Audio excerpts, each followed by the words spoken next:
সবাইকে জয় যিশু, হালেলুয়া। মহান ঈশ্বরের ধন্যবাদ হোক। আমরা সবাই কেমন আছি? খুব সুন্দর, কারণ ঈশ্বর আমাদেরকে সুস্থ সুন্দর রেখেছেন, জীবন্ত। ঈশ্বর এবং ঈশ্বরের বাক্য জীবন্ত ও কার্যসাধক, কার্য না করে ফেরে না। হালেলুয়া। ঈশ্বরের বাক্যে ঈশ্বর আশীর্বাদ করুক সবাইকে। জয় যিশু, হালেলুয়া। তো ঈশ্বর আমাদের সুন্দর দিন, সুন্দর সময় দিয়েছেন এবং লাইভ এবং ঈশ্বর সেই ফোনের মাধ্যমে খুব সুন্দর ব্যবস্থা করে দিয়েছেন। আমরা ঈশ্বরের প্রশংসা, স্তুতি, গৌরব করতে পারি। হালেলুয়া। ঈশ্বরের প্রশংসা হোক, ঈশ্বরের গৌরব হোক, ঈশ্বরের আরাধনা করি। তো আমাদের মধ্যে যদি কারো প্রার্থনার কোনো রিকোয়েস্ট থাকে তো প্লিজ আমরা এই চ্যানেলে কমেন্ট করব, আপনাদের জন্য প্রার্থনা করা হবে। সবাইকে জয় যিশু, হালেলুয়া। তো আজকের বাক্য লুক লিখিত সুসমাচার 18 অধ্যায়, প্রার্থনা বিষয়ে শিক্ষা। হালেলুয়া। বলছে, আর তিনি তাহাদেরকে এই ভাবের একটি দৃষ্টান্ত কহিলেন যে তাহাদের সর্বদাই প্রার্থনা করা উচিত, নিরুৎসাহ হওয়া উচিত নয়। হালেলুয়া। তো ঈশ্বরের বাক্য একটি দৃষ্টান্ত দিলেন, সেই দৃষ্টান্তটি আমরা দেখব। ঈশ্বরের বাক্য কি বলছে, যে ঈশ্বরের বাক্য বলছে আমাদেরকে নিরুৎসাহ হওয়া উচিত নয়। আমরা হয়তো কোনো জিনিস ঈশ্বরের কাছে চাই, কোনো আমাদের প্রার্থনায় আশা নিয়ে ঈশ্বরের কাছে চাই, এবং ঈশ্বরের হয়তো সেই প্রার্থনার উত্তরটা আসতে দেরি হয়, তখন আমরা হাল ছেড়ে দিই, আমরা নিরুৎসাহ হয়ে পড়ি, আমরা আশা ছেড়ে দিই, নিরাশা হয়ে পড়ি যে ঈশ্বর বোধহয় সেই জিনিসটা আর আমাদেরকে দেবে না। হালেলুয়া। আর তখনই তিনি বলিলেন, কোন নগরে এক বিচারকর্তা ছিল, সে ঈশ্বরকে ভয় করিত না, মনুষ্যকেও মানিত না। বলছে একটা গ্রামে কি ছিল না, একজন বিচারকর্তা ছিল, আর সেই বিচারকর্তা কি করতো, কোনো মানুষকেও মানতো না, এবং সে কি ঈশ্বরকেও ভয় করতো না, কারণ সে অনেক ক্ষমতাশালী ব্যক্তি ছিল, অনেক ধন সম্পত্তির মালিক ছিল। সে তাই ঈশ্বরকেও ভয় করতো না, কিন্তু কোনো মানুষকেও মানতো না। হালেলুয়া। আর সেই নগরেই এক বিধবা ছিল, সে তাহার নিকট আসিয়া বলিত, অন্যায়ের প্রতিকার করিয়া আমার বিপক্ষ হইতে আমাকে উদ্ধার করুন। বলছে সেই গ্রামের মধ্যে একজন বিধবা ছিল, আর সেই বিধবা এসে কি করছে, সেই সেই বিচারকর্তার কাছে এসে বলছে, আমার অন্যায়ের প্রতিকার করুন।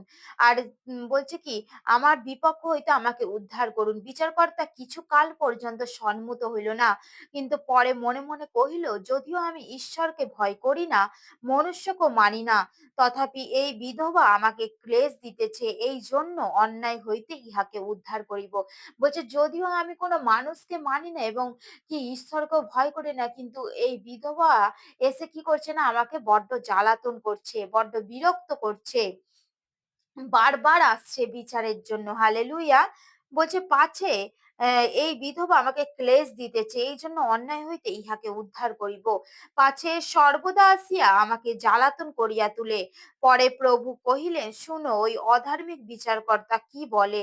সেই বিধবা যখন বারবার সেই বিচারকর্তার কাছে গেলেন, আর বিচারকর্তা কি বললেন, যে কি তিনি বিরক্ত হয়ে যাচ্ছিলেন, বলছে কি, আমাকে ওর কি বিচার করে দিতেই হবে, কারণ পাছে ও সর্বদা এসে আমাকে জ্বালাতন করে তোলে, ও যাতে আমাকে বেশি জ্বালাতন না করে, সেই জন্য আমি কি করব না, ওর বিচার করে দেব, ওর কিসের সমস্যা হচ্ছে সেই সমস্যার প্রতিকার করব। হালেলুয়া। তো সেই প্রভু বললেন, ওই অধার্মিক বিচারকর্তা কি বলে, তবে ঈশ্বর কি আপনার সেই মনোনীতদের পক্ষে অন্যায়ের প্রতিকার করিবেন না, যাহারা দিবারাত্র তাহার কাছে রোদন করে, যদিও তিনি তাহাদের বিষয়ে দীর্ঘ সহিষ্ণু। আমি তোমাদিকে বলিতেছি, তিনি শীঘ্রই তাহাদের পক্ষে অন্যায়ের প্রতিকার করিবেন। কিন্তু মনুষ্যপুত্র যখন আসিবেন, তখন কি পৃথিবীতে বিশ্বাস পাইবেন? হালেলুয়া। বলছে কি, সেই সেই বিচারকর্তা কি সেই ঈশ্বরকেও ভয় করতো না এবং মানুষকে মানতো না, কিন্তু সেই বিধবা তার কাছে গিয়ে যখন বারবার তাকে যখন জ্বালাতন করছে, বারবার গিয়ে যখন তার কাছে বলছে, তখন সেই বিচারকর্তা কি করেছিল না, বিরক্ত হয়ে গেছিল।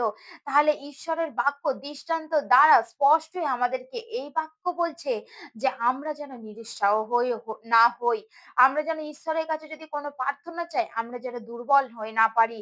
কারণ সেই বিচারকর্তা কি ছিল না, অধার্মিক ছিল, সে পাপী ছিল, কিন্তু সে পাপী হয়ে কি করলো, বিরক্ত হয়ে সে বিধবার বিচারের জন্য এসেছিল, সেই বিচার করে দিল।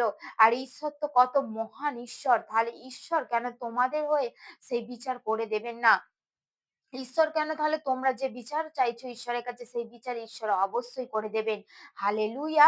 তো ঈশ্বরের বাক্য এখানে স্পষ্টই বলছে, যে তিনি যখন আসবেন, তখন তিনি অন্যায়ের প্রতিকার করিবেন। তখন কি পৃথিবীতে বিশ্বাস পাইবেন? তখন আমরা যেন শেষ পর্যন্ত স্থির হয়ে থাকি। সেই বিধবা কি করেছিল না স্থির ছিল। সে বারে, বারে গিয়েছিল বিচারকর্তার কাছে তার বিচারের আশায় বারে, বারে গিয়েছিল। কিন্তু খ্রিস্টতে প্রিয় আমরা কি করি না যখন আমরা একবার ঈশ্বরের কাছে যাই, যখন আমরা একবার ঈশ্বরের কাছে প্রার্থনা করি, যদি সেই বিষয়টা আমাদের জন্যে ই ই অ আ উত্তরটা আমরা যদি না পাই তো তখন আমরা কি করি? ভেঙে পড়ি যে ঈশ্বর আমাদের খারাপ। ঈশ্বর আমরা যেটা চাইলাম ঈশ্বর সেইটা দিল না। আমরা এই বিষয়ে ভেঙে পড়ি কিন্তু খ্রিস্টতে প্রিয় আমরা ঈশ্বরের প্রতি ধৈর্য, মন, প্রাণ, বিশ্বাস নিয়ে থাকবো। ঈশ্বর আমাদের সঠিক সময়ে ঠিক আমাদেরকে আশীর্বাদ করবেন। আমরা এই বাক্য দ্বারা বুঝতে পেরেছি হালেলুয়া! আমাদেরকে ধৈর্য ধরে স্থির হয়ে থাকতে হবে ঈশ্বরের পথে। ঈশ্বর অবশ্যই আমরা যা কিছু চাচ্ছি ঈশ্বর আমাদের অবশ্যই দেবেন। কারণ ঈশ্বর বাক্যের দ্বারাই বলেছেন যে যাচ্ছা করে তোমাদেরকে দেয়া যাইবে। আমরা যেন বিশ্বাসে মজবুত হয়ে থাকি। হালেলুয়া! মহান ঈশ্বরের ধন্যবাদ হোক। ঈশ্বরের বাক্যে ঈশ্বর আশীর্বাদ করুক। তো সেই জন্যেই আমরা বিশ্বাসী, বিশ্বাস নিয়ে থাকবো। আমরা কেউ ভেঙে পড়বো না যে আজকে আমরা প্রার্থনা করেছি হয়তো আমার জীবনে কালকেই প্রার্থনার উত্তর পাইনি। তো সে আব্রাহাম কতদিন অপেক্ষা করেছিল। যদি আমরা আব্রাহামকে দেখি, আব্রাহাম কতদিন অপেক্ষা করেছিল। তাহলে সেরকমই আমরাও আমাদের জীবনে অপেক্ষা করব। যদি আমরা অপেক্ষা না করি তাহলে আমরা ঈশ্বরের আশীর্বাদ দেখতে পাবো না। আমরা স্বর্গরাজ্য থেকে বঞ্চিত হয়ে যাব। হালেলুয়া!